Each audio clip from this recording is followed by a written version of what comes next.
Hello everyone. In last few weeks, many of you have asked me for their doubts with ACS, as I have recently gone through with that process and I got my 100% experience verified. So I thought of making a video and share the experience with you guys so that it can be a help to you.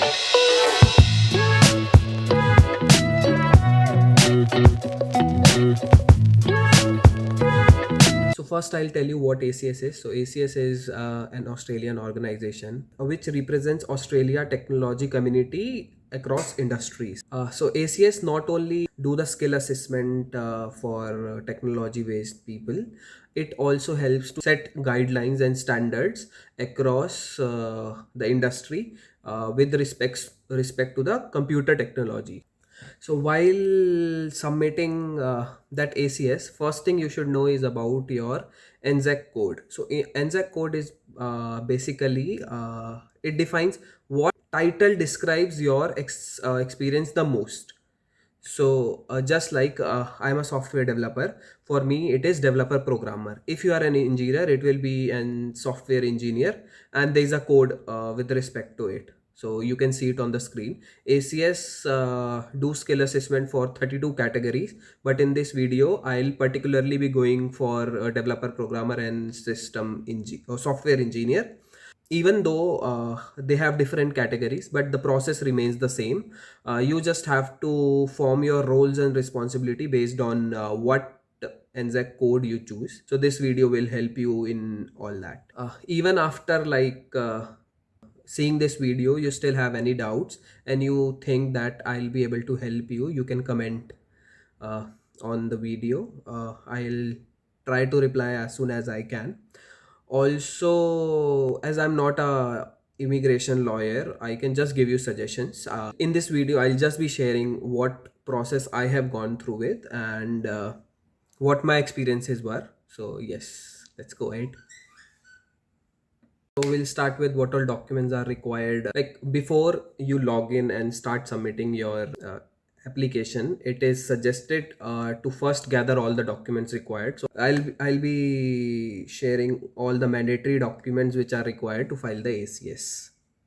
So the first thing will be the passport and a government identity card. So government identity card should have a photo on it, just like in Australia we have photo ID and in India we have Aadhaar card. You can use any document which has a government issued document which has your photo on it. It can be your driving license as well.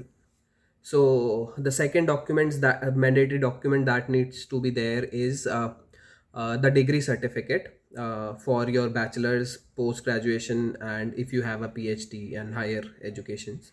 So all the degree certificates are mandatory. What I did in my case was I attached transcript as well. Transcript is basically the consolidated mark sheet. So I attached a transcript as well along with the degree certificate to be on safer side.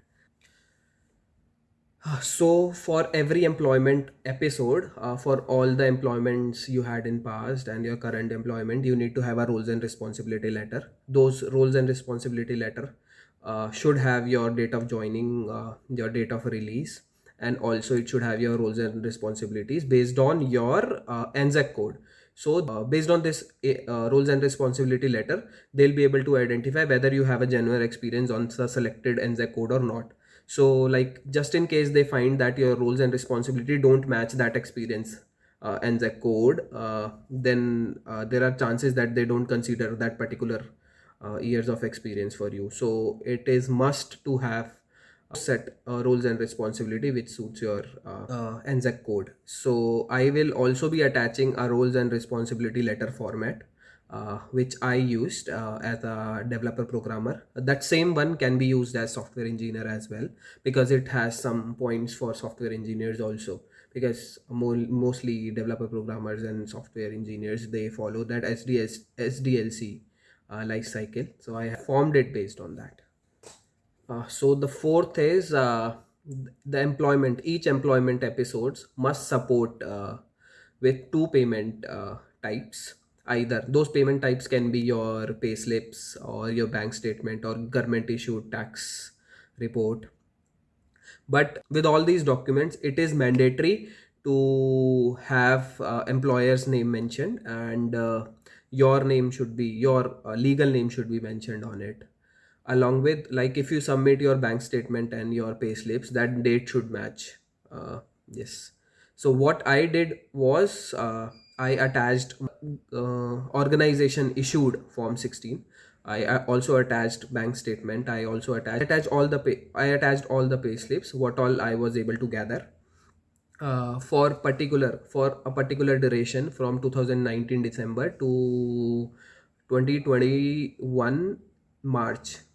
I missed few pay slips, so they reverted me saying that there are few documents that are missing. So I attached them later because that was the duration when I got promoted. So while you are promoted, you should also have your promotion letter attached. So this payment option can also have your superannuations, which is PF in India. So that also will work, or the insurance linked to your company, but it should also have that company name and your name mentioned on it. So with all these are the list of mandatory documents that are required. But with all these documents, I also attached my offer letter, and my offer letter, like offer letter from my first organization was not having that date of joining mention on it. So there was a separate email from the organization mentioning my date of joining. So I attached that email as well, along with the offer letter, hike letter, as I already mentioned. What else? All the salary slips, uh, uh, separate bank statements for separate organization for, yes, employment episode that you have.